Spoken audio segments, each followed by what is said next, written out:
तो दिमाग को चुस्त और दुरुस्त रखने के लिए आसपास क्या हो रहा है, क्या घट रहा है, ये जानना बहुत जरूरी है ना श्रोताओं।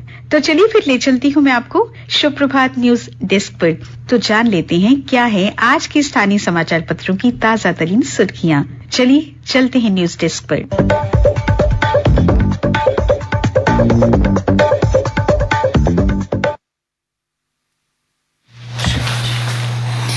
धन्यवाद सुनीता।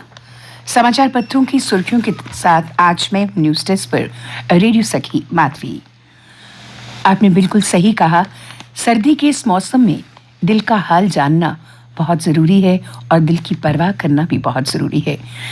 विस्तृत मौसम की जानकारी हम आपको अपने मौसम के पन्नों से देंगे। चलते हैं मुख्य समाचारों की ओर। एक समाचार जो आज सभी समाचार पत्रों के प्रथम पृष्ठ पर प्रमुखता से पहले बड़े समाचार के रूप में प्रकाशित हुआ है। सीमा पार से लगातार निर्देश ले रहे थे राजौरी हमले में शामिल आतंकी। एक पखवाड़ा पहले सैन्य शिविर के बाहर भी की थी 2 युवकों की हत्या। लगातार बदलते रहे ठिकाने, ग्रामीणों के घर खाना खाया और उनके फोन के इंटरनेट से हैंडलर से लगातार करते रहे संपर्क। हिरासत में लिए लोगों में 3 महिलाएं। राजौरी के ढांगरी में 1 जनवरी को आतंकी हमले व अपने अगले दिन आईडी धमाके में 6 लोगों की मौत हो गई थी और 1 दर्जन से अधिक घायल हुए थे। ये समाचार आज सभी समाचार पत्रों में पहले बड़ा समाचार के रूप में प्रकाशित हुआ है।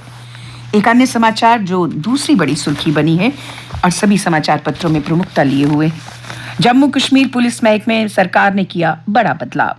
14 डीआईजी और 6 जिलों के प्रमुख समेत 74 अधिकारी बदले गए।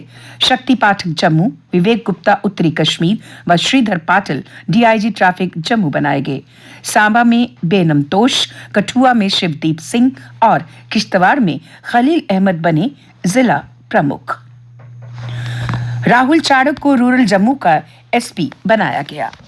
ये समाचार भी सभी समाचार पत्रों में सचित्र पहले पन्ने पर प्रमुखता से प्रकाशित हुआ है।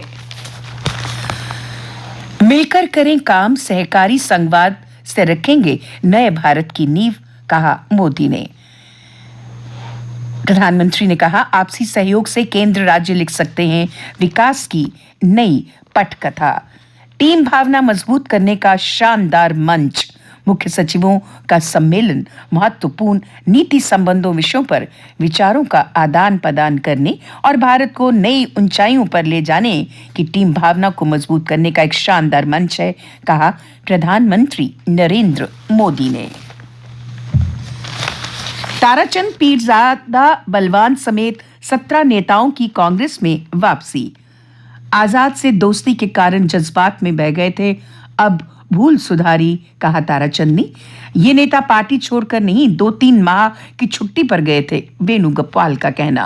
पार्टी विरोधी गतिविधियों में डेमोक्रेटिक आजाद पार्टी से निकासित हुए ये लीडर।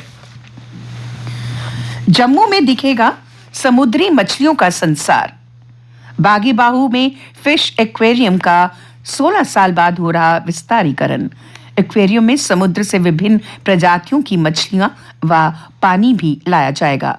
18 करोड़ रुपए से परियोजना स्मार्ट सिटी के अंतर्गत 1 वर्ष का लक्ष्य।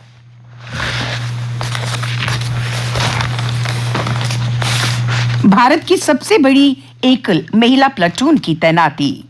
भारत सूडान में संयुक्त राष्ट्र मिशन के लिए महिला शांति रक्षकों का दस्ता तैनात करेगा। भारतीय दल में 2 अधिकारी और 25 अन्य रैंक शामिल हैं। एक आधिकारिक बयान के अनुसार मिशन में ये भारत की सबसे बड़ी एकल महिला प्लाटून की तैनाती है।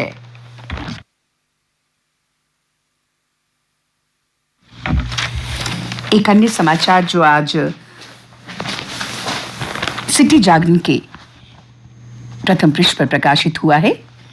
हर घर का होगा डिजिटल नंबर, गूगल मैप दिखाएगा राह, भटकेंगे नहीं अतिथि।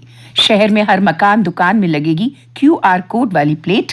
घर बैठे संपत्ति पर कचरा संग्रहण जैसी 30 सरकारी सेवाओं का मिलेगा लाभ। जानकारी एकत्र करने के लिए सर्वे का 50% काम पूरा। वाटरप्रूफ होगी यूनिक डिजिटल प्लेट। हर गली में लगाया जाएगा संकेतक। 2007-2008 में पारित हुआ था ये प्रस्ताव। Assistant chief executive officer Jammu smart city limited Hitesh Gupta के अनुसार इस समय शहर में लोगों के मकान प्रतिष्ठान के बारे में डेटा एकत्र करने के लिए सर्वे का काम जोरों शोरों पर चल रहा है और इसका 50% काम लगभग पूरा कर लिया गया है। मार्च माह तक इसे पूरा करने का लक्ष्य। एक अन्य समाचार,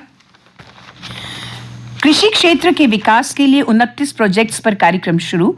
मंगला राय कमेटी के सुझाव लागू करने की दिशा में हो रहा प्रयास। किसानों की दशा को सुधारे बिना नहीं चमक सकती प्रदेश की तस्वीर, कहा एलजी सिन्हा ने। 2.5 लाख युवाओं को रोजगार से जोड़ेंगे अटल। जम्मू कश्मीर बोर्ड की पुस्तकें ही पढ़ाई जाएंगी। निजी स्कूल प्रबंधक शिक्षा पे चर्चा के नोडल अधिकारी बने निदेशक।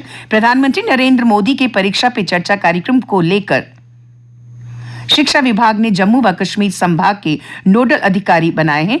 स्कूल शिक्षा विभाग के प्रमुख सचिव आलोक कुमार ने आदेश जारी कर शिक्षा निदेशक जम्मू को जम्मू, जबकि शिक्षा निदेशक कश्मीर को कश्मीर का नोडल अधिकारी नियुक्त किया गया है। ये दोनों अधिकारी अपने अपने क्षेत्र में परीक्षा पे चर्चा के आयोजन व बच्चों और उनके अभिभावकों के चयन में भी भूमिका निभाएंगे। इस कार्यक्रम का आयोजन 23 जनवरी को होने की संभावना है, जिसमें प्रधानमंत्री नरेंद्र मोदी बच्चों को परीक्षा के संबंध में टिप्स देंगे। जम्मू कश्मीर बोर्ड की पुस्तकें ही पढ़ाएं निजी स्कूल प्रबंधक। जैसे हमने आपको पहले कहा, आदेश का पालन नहीं करने पर बीज बिहारा तहसीलदार निलंबित। ठगी करने पर पुलिसकर्मी गिरफ्तार। कोरोना के 2 और मरीज मिले। प्रदेश में शुक्रवार को कोरोना संक्रमण के 2 संक्रमित मिले हैं। ये दोनों श्रीनगर जिले के हैं। इसके साथ अब प्रदेश में सक्रिय मामलों की संख्या 21 हो गई है। और अब अन्य समाचारों के साथ मेरे सहयोगी राजेश शर्मा। ठंड के प्रकोप के चलते आज से जोजिला दर्रा यातायात के लिए बंद। बीआरओ के chief engineer brigadier Saket Singh ने कहा, कश्मीर घाटी में एक पश्चिमी दबाव की भविष्यवाणी है, जिसके चलते आने वाले समय के लिए कश्मीर घाटी को लद्दाख से जोड़ने वाला ये दर्रा बंद रहेगा। किसानों की खुशहाली हितों की सुरक्षा के लिए सरकार प्रतिबद्ध। उपराज्यपाल मनोज सिन्हा ने कहा, सरकार प्रदेश में किसानों के 13 लाख परिवारों के हितों की सुरक्षा के लिए है प्रतिबद्ध। नई परियोजनाओं से जम्मू कश्मीर में कृषि और इससे जुड़े क्षेत्रों और उत्पादन में प्रगति होगी और स्थानीय अर्थव्यवस्था को मिलेगी मजबूती। जिला उपायुक्त अवनी लवासा ने क्षेत्रीय परिवहन प्राधिकरण की बैठक में दिया जम्मू शहर में प्रभावी यातायात पर जोर। वहीं शुक्रवार को ज्वेल चौक से घुमट तक 4 दुकानों के थड़े तोड़े गए। कार्यवाही हुई डीसी जम्मू के आदेशानुसार। फुटपाथ की रेलिंग से टकराकर कार के हुए 2 टुकड़े। हिसार के कारोबारी की हुई मौत। सिदरा हाईवे पर हुआ ये हादसा। वाहन में सवार युवती भी हुई गंभीर रूप से घायल। सांस्कृतिक कार्यक्रमों में देश भर के 100 प्रतिभागी देंगे प्रस्तुतियां। युवाओं को संस्कृति और कला से जोड़ने का फैसला संगीत नाटक अकादमी दिल्ली में लिया गया है और इसी उद्देश्य से देश भर के विभिन्न राज्यों में कार्यक्रमों का आयोजन किया जा रहा है, जिनमें जम्मू भी शामिल है। किश्तवाड़ के कुंतवाड़ा में हरियाली पर चली आरी। वन में बड़ी संख्या में अवैध तरीके से काटे गए देवदार। और अब कुछ खेल समाचार। भारत व श्रीलंका के मध्य खेली जा रही वर्तमान श्रृंखला का तीसरा व अंतिम T20 मैच आज राजकोट में खेला जाएगा। श्रीलंका के भारत को दूसरे T20 मैच में बृहस्पतिवार को 16 रन से हराने के बाद श्रृंखला 1-1 की बराबरी पर है और ऐसे में आज का मैच श्रृंखला में हार जीत का फैसला करेगा। मैच जीतने के लिए भारतीय बल्लेबाजों और गेंदबाजों दोनों को सुधार करना होगा। विशेष तौर पर टॉप ऑर्डर को मोर्चा संभालना होगा। अभी तक हुई 6 T20 सीरीज में भारत 4 बार विजेता रहा। 1 में उसे हार का सामना करना पड़ा, जबकि 1 सीरीज ड्रॉ रही। अगले T20 विश्व कप के लिए हो रहा भारतीय टीम का पुनर्गठन, कहा मुख्य कोच राहुल द्रविड़ ने। उन्होंने कहा, हमारी युवा टीम काफ़ी प्रतिभावान है, बस धैर्य से काम लेने की ज़रूरत है। वहीं राष्ट्रीय मुक्केबाजी में सेना ने रखा बरकरार अपना खिताब। मेज़बान हरियाणा के मुक्केबाज अभिमन्यु लौरा ने 80 भार वर्ग व नवीन कुमार ने 92 भार वर्ग में शुक्रवार को छठी एलीट राष्ट्रीय पुरुष मुक्केबाजी में स्वर्ण पदक जीते। सेना ने 6 स्वर्ण, 1 रजत और 3 कांस्य सहित 10 पदक के साथ अपना खिताब बरकरार रखा। रेलवे दूसरे और पंजाब तीसरे स्थान पर रहा। उत्तर प्रदेश की पूर्णिमा पांडे ने तमिलनाडु के नागरकोइल में चल रही राष्ट्रीय भारोत्तोलन प्रतिस्पर्धा में जीता स्वर्ण पदक। वाराणसी की पूर्णिमा ने 87 से अधिक भार वर्ग में कुल 213 किलो वजन उठाया। और अब मौसम का हाल, ठिठुरती ठंड प्रकोप चल रहा है, तो अपने आप को बचाने की बहुत ज़रूरत है। पूरा कवर करके घर से बाहर निकलें, बच्चों का खास ध्यान रखें। आज जम्मू में मौसम ठंडा रहेगा और आंशिक बादल छाए रहने की संभावना है। कल का अधिकतम तापमान था 9.9 डिग्री सेल्सियस और आज रात का न्यूनतम तापमान था 3.7 डिग्री सेल्सियस। आज सूर्यास्त होगा 5:42 पर और कल यानी रविवार को सूर्योदय होगा प्रातः 7:35 पर।